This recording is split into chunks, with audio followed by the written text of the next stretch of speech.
Tahun 2001, hidup Kang Firman seolah runtuh dalam sekejap. Ia baru saja menginjak usia 17 tahun, masih duduk di bangku SMA kelas 2.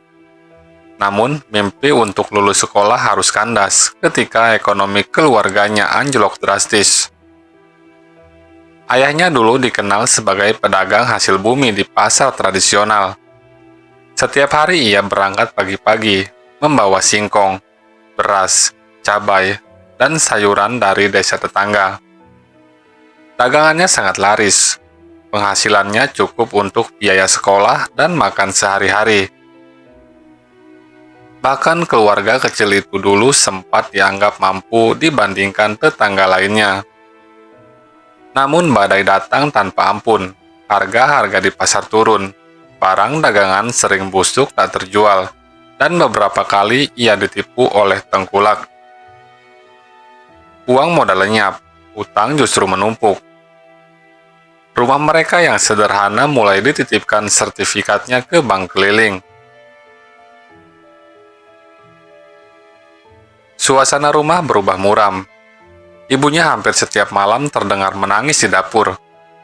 Ayahnya lebih sering duduk di kursi bambu, menatap kosong ke arah jalan, seakan kehilangan semangat hidup. Sementara Firman hanya bisa diam, mendengar pertengkaran yang sering pecah. Ibunya menuduh ayahnya ceroboh. Ayahnya marah karena merasa tak dihargai. Firman terjepit tak tahu harus membela siapa. Hari-hari Firman di sekolah pun makin berat. Ia sering menunggak uang SPP, buku pelajaran tidak terbeli, seragamnya mulai lusuh. Teman-temannya menjauh, beberapa malah mengejeknya. Sampai akhirnya keputusan pahit harus diambil, berhenti sekolah. Hari ia menyerahkan surat pengunduran diri adalah hari paling kelam. Gurunya sempat menahan, memberi semangat, tapi Firman hanya bisa menunduk dengan mata berkaca-kaca. Baginya tidak ada lagi jalan keluar. Di rumah ia mulai berpikir keras, bagaimana caranya mencari uang, sementara usianya belum cukup dewasa untuk bekerja tetap. Pernah ia coba jadi kuli angkut di pasar, namun bayarannya tak seberapa. Pernah pula ia ikut proyek bangunan, tapi tenaganya cepat habis. Malam-malam Firman lebih banyak dihabiskan termenung di depan rumah. Angin malam yang dingin menusuk, suara jangkrik menemani pikirannya yang kusut. Setiap kali melihat ibunya menghela napas panjang, hatinya terasa ditusuk. Dari situlah niat gelap mulai tumbuh. Firman ingin cepat kaya, ingin membuat orang tuanya bahagia lagi. Ia tidak peduli bagaimanapun caranya, yang penting uang datang dengan cepat. Seakan nasib mendengar, tak lama kemudian ia bertemu dengan seseorang yang membuka jalan itu. Seseorang yang akan menyeretnya ke dunia gelap penuh perjanjian terlarang. Selepas berhenti sekolah, hari-hari Firman semakin hampa. Ia lebih sering menghabiskan waktu di warung kopi dekat rumah, tempat para lelaki desa berkumpul, bercakap ngalor ngidul sambil merokok. Suatu malam saat warung sudah mulai sepi, datanglah seorang pria tua yang jarang ia melihat sebelumnya. Rambutnya sudah memutih, jalannya pelan dengan tongkat bambu, namun tatapannya tajam. Orang-orang memanggilnya Eyang Sarno. Eyang Sarno dikenal misterius. Kabarnya ia sering bepergian jauh tanpa alasan jelas. Kadang berhari-hari tidak pulang. Ada pula yang berbisik kalau ia punya ilmu simpanan yang membuatnya tetap sehat meski sudah renta. Firman awalnya hanya diam, namun telinganya terus menangkap obrolan pria tua itu dengan pemilik warung. Suaranya agak serak, dalam, dan seakan penuh rahasia. Kalau hidupmu seret, jangan cuma mengeluh. Ada jalan cepat, asal kau berani bayar harganya. Kalimat itu membuat Firman merinding. Hatinya seakan ditarik untuk lebih dekat. Ia memberanikan diri menyapa. Eyang, maksudnya jalan cepat itu apa ya? Pria tua itu menoleh perlahan, menatap Firman dari ujung rambut hingga kaki. Senyumnya begitu tipis, namun matanya seperti membaca isi hati. Anak muda, aku tahu wajahmu penuh beban. Kau ingin keluargamu bahagia lagi, kan? Kau ingin uang deras mengalir tanpa harus menunggu lama. Firman menelan ludah. Kata-kata itu tepat mengenai hatinya. Ia hanya bisa mengangguk kecil. Lalu Yang Sarno mendekat. Suaranya makin pelan seolah takut terdengar orang lain. Kalau kau berani, pergilah ke Indramayu. Cari orang bernama Pak Slamet. Dia tahu cara memanggil Bang Goib. Tapi ingat, jalannya tidak mudah dan tidak ada yang gratis. Lalu Firman terdiam. Bang Goib. Istilah itu baru pertama kali ia dengar. Namun imajinasi tentang uang yang datang tiba-tiba membuat dadanya bergetar. Melihat raut wajah Firman yang bimbang, Yang Sarno menepuk bahunya dengan tangan keriput. Aku juga pernah menjalani ritual itu, nak. Berat memang, tapi hasilnya nyata. Kalau kau serius ingin mengangkat derajat keluargamu, inilah saatnya. Tapi kalau hatimu masih ragu, lebih baik lupakan saja. Malam itu Firman pulang dengan kepala penuh pikiran. Di jalan angin berhembus kencang, dedaunan kering berterbangan. Dan ia merasa seperti ada yang mengikutinya dari belakang. Sesekali ia menoleh, tapi jalan sepi. Sesampainya di rumah, ia mencoba tidur, namun mimpi aneh menghampirinya. Ia melihat dirinya duduk di sebuah ruangan gelap, dikelilingi lilin merah, dan di hadapannya ada sosok tinggi besar berwarna hijau. Dari belakang sosok itu, muncul seorang nenek tua membawa kardus besar. Firman terbangun dengan napas terengah, keringat dingin membasahi tubuhnya. Ia baru sadar, mungkin mimpi itu bukan sekedar bunga tidur, melainkan pertanda tentang jalan yang akan ia tempuh.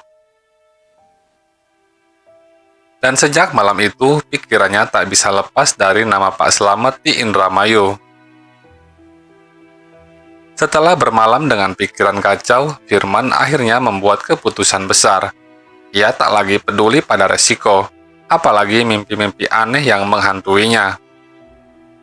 Yang ia pikirkan hanyalah bagaimana membawa uang pulang untuk menyelamatkan keluarganya. Pagi-pagi sekali, ia pamit kepada ibunya dengan alasan mencari kerja di luar kota. Ibunya hanya mengangguk dengan mata berkaca-kaca, seakan tahu ada sesuatu yang disembunyikan. Ayahnya bahkan tak banyak bicara, hanya duduk termenung di kursi bambu, menatap kosong ke arah sawah yang kering. Dengan uang seadanya hasil minjam dari temannya, Firman menumpang bus menuju Indramayu. Perjalanan itu memakan waktu berjam-jam. Jalan berliku, sesekali melewati hutan jati yang rimbun dan sepi. Firman duduk di kursi dekat jendela, memperhatikan pohon-pohon yang berlari mundur, sambil menahan rasa cemas yang makin menebal. Di tengah perjalanan, ia sempat tertidur. Namun tidurnya gelisah. Lagi-lagi mimpi itu datang. Sosok tinggi besar berkulit hijau, dengan mata menyala menatapnya tajam. Dari kejauhan terdengar suara perempuan tua berbisik. Tunggu kau di Indramayu. Firman terbangun dengan keringat dingin, membuat penumpang di sebelahnya menoleh heran. Ia hanya menunduk, mencoba menenangkan diri. Setibanya di terminal Indramayu, hari sudah menjelang sore. Matahari merah keemasan turun perlahan, membuat langit terlihat suram.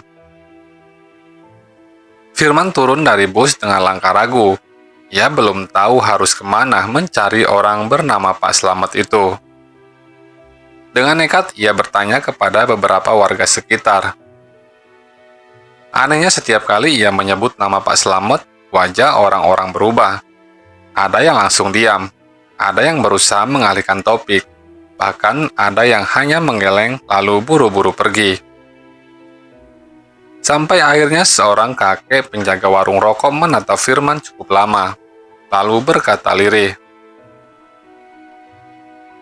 "Kalau kau memang benar-benar mencari Pak Slamet, jalan saja lurus ke arah barat, lewat sawah. Ada rumah kayu tua di pinggir kebun jati. Tapi ingat, jangan menoleh ke belakang meski kau dengar suara apapun." Ucapan itu membuat bulu kuduk Firman meremang. Namun ia tetap berjalan sesuai arahan. Jalan setapak itu sepi, hanya suara jangkrik dan angin malam yang mulai berhembus. Sesekali terdengar suara ranting patah, seperti ada yang mengikuti dari balik pepohonan. Jantung Firman berdegup kencang. Ia berusaha menoleh, tapi kata-kata kakek warung teringat jelas. Jangan menoleh ke belakang. Akhirnya di ujung jalan, tampaklah sebuah rumah kayu tua berdiri sendirian. Catnya sudah pudar, atapnya berlumut, dan halaman depannya ditumbuhi ilalang tinggi. Pintu rumah terbuka sedikit, seakan sudah menunggu kedatangan tamu. Di depan rumah seorang pria berumur 50-an berdiri dengan tangan bersedekap. Wajahnya keras, matanya tajam, dan senyumnya tipis. Ia seperti sudah tahu siapa yang datang. "Kau pasti Firman. Aku sudah diberi kabar oleh orang tua itu," katanya dengan suara dalam. "Masuklah.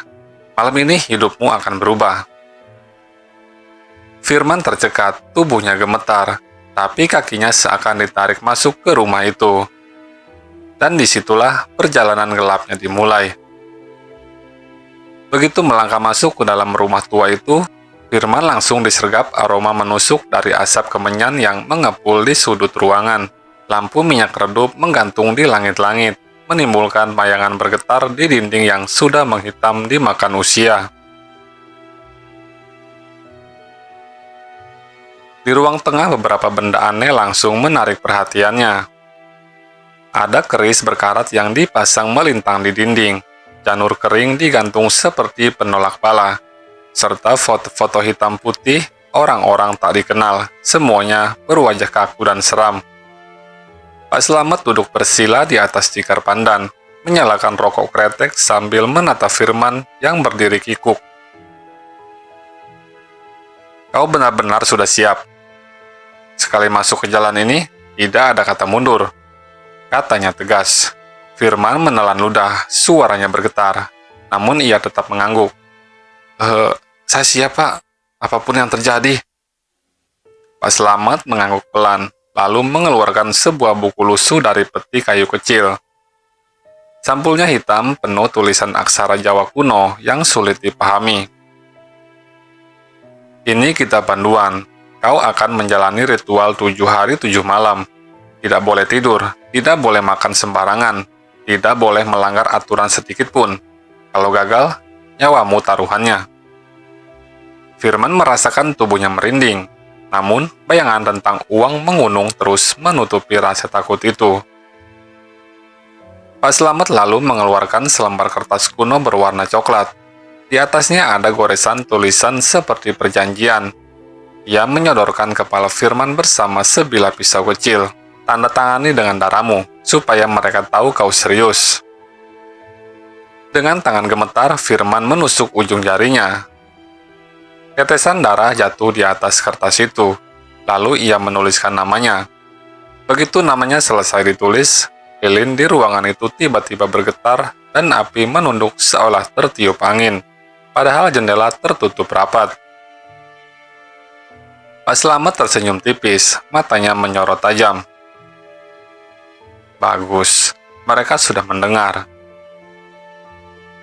Malam itu Firman diberi kain hitam untuk dikenakan sebagai tanda kesiapannya. Ia diminta duduk bersila di tengah lingkaran garam yang sudah ditaburkan di lantai, sementara di sekelilingnya diletakkan dupa menyala yang menebarkan asap pekat. Pak Slamet berdiri di sampingnya, membacakan mantra dengan suara berat. Semakin lama suara itu berubah-ubah, kadang seperti pria tua, kadang seperti suara perempuan. Firman hanya bisa memejamkan mata, mencoba menahan rasa takut yang mencengkeram dadanya. Tiba-tiba terdengar suara ketukan keras dari dinding. Sekali, 2 kali, 3 kali. Suaranya seperti tangan besar menghantam papan kayu. Lalu Firman tersentak, matanya ingin terbuka, namun Pak Slamet langsung membentak. "Jangan buka mata, itu tandanya mereka sudah datang mengawasi." Detik itu udara di ruangan berubah dingin menusuk, napas Firman memburu, bulu kuduknya berdiri. Di telinganya samar-samar terdengar bisikan asing, seperti suara banyak orang yang berbicara bersamaan, namun tak jelas apa yang dikatakan. Pak Slamet lalu berlutut di sampingnya dan berbisik, "Mulai malam ini, kau bukan lagi manusia biasa. Kau sudah menapaki jalan yang akan membawamu pada kekayaan, sekaligus kematian bila kau melanggar." Firman hanya bisa mengangguk, meski tubuhnya bergetar hebat. Ritual baru saja dimulai, dan ia sudah merasakan hawa gelap yang menyelimuti rumah itu. Ritual dimulai tepat tengah malam. Firman duduk bersila di dalam lingkaran garam. Lilin merah berjumlah 7 diletakkan mengelilinginya. Asap dupa memenuhi ruangan, membuat kepalanya pusing dan dadanya sesak. Pak Slamet membacakan mantra panjang, suaranya berat dan mendengung. Semakin lama, suara itu terdengar aneh, kadang bergema seperti datang dari bawah tanah. Tiba-tiba terdengar suara ketukan di jendela. Suara itu diikuti dengan langkah kaki berlari di atap rumah. Lalu Firman bergetar. Ia ingin menoleh, namun Pak Slamet berteriak, "Diam, jangan bergerak sedikit pun." Semakin larut, suara tangisan perempuan terdengar dari luar. Tangis itu melengking, membuat bulu kuduk Firman berdiri. Air matanya menetes tanpa sadar, rasa takut menelannya bulat-bulat. Malam pertama berjalan sangat lambat. Ketika ayam berkokok menjelang subuh, suara-suara gaib itu lenyap begitu saja. Firman masih hidup, meski tubuhnya lemas. Hari ketiga, Firman mulai kehilangan tenaga. Ia tidak diperbolehkan tidur lebih dari 1 jam, dan hanya diberi minum air hitam berbau amis. Malam itu ia mulai berhalusinasi. Dari asap dupa, ia melihat bayangan tinggi besar berdiri di sudut ruangan. Sosok itu berkulit hijau, dengan mata merah menyala. Suaranya bergemuruh seperti petir. Lalu Pak Slamet tersenyum tipis. "Itu pertanda baik. Kau sudah diperhatikan oleh penjaga goib. Jangan melawan." Firman ingin menjerit, tapi mulutnya seakan terkunci. Bayangan itu mendekat perlahan, membuat jantungnya serasa berhenti. Tiba-tiba Firman merasakan sesuatu menyentuh pundaknya. Ia nekat membuka mata, dan jelas terlihat telapak tangan besar berwarna hijau menempel di bahunya. Ia hampir pingsan, tapi sosok itu menghilang begitu saja, meninggalkan aroma anyir yang menusuk hidung. Ritual semakin berat. Firman diminta duduk di tengah lingkaran garam dengan mata tertutup sepanjang malam. Telinganya dipenuhi suara-suara yang tak masuk akal. Suara bayi menangis, suara orang mengerang kesakitan, tawa perempuan melengking. Tiba-tiba lantai rumah bergetar keras. Dari kegelapan, sosok buto ijo muncul dengan tubuh tinggi besar, gigi runcing, dan mata merah. Napasnya menghembuskan bau bangkai.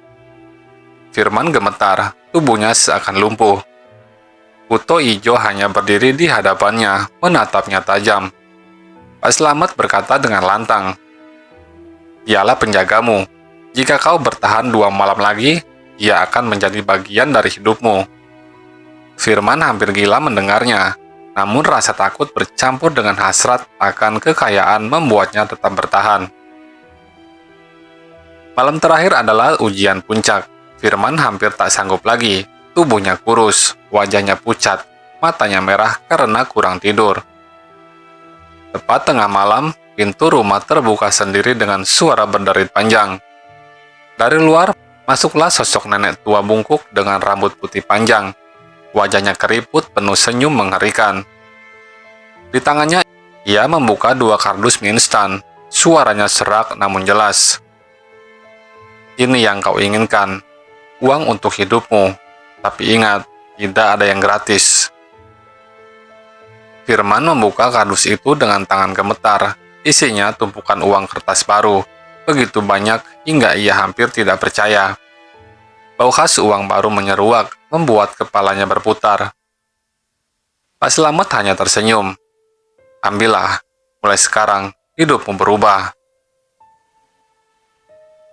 Singkat cerita, Firman pulang membawa 2 kardus itu. Keluarganya terkejut sekaligus lega. Utangnya lunas, rumah diperbaiki, ibunya kembali tersenyum. Namun kebahagiaan itu hanya bertahan sebentar. Ayahnya tiba-tiba jatuh sakit tanpa sebab jelas. Adiknya mengalami kecelakaan motor. Ibunya sering kerasukan, menangis histeris menyebut nama Firman. Setiap malam Firman mendengar suara langkah kaki berat di sekitar rumah. Sesekali bayangan hijau besar melintas di halaman. Bau anyir sering muncul tiba-tiba. Firman baru menyadari uang itu datang bersama kutukan. Satu persatu keluarganya pergi. Ayahnya meninggal mendadak. Adiknya tak tertolong setelah kecelakaan. Ibunya hidup seperti orang linglung, sering berbicara sendiri. Hidup Firman terasa hancur.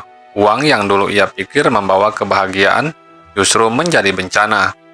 Setiap kali ia mencoba membelanjakan uang itu, kejadian buruk selalu menyusul. Suatu malam Buto Ijo menampakkan diri di kamarnya. Matanya menyala, suaranya menggelegar. Janji harus dibayar, kau sudah memilih jalan ini. Firman berteriak histeris, tubuhnya jatuh lunglai. Sejak saat itu ia tidak pernah lagi jadi orang normal. Kesaksian Kang Firman di tahun 2001 menjadi peringatan. Kekayaan instan selalu menuntut harga yang lebih mahal daripada yang bisa dibayarkan manusia.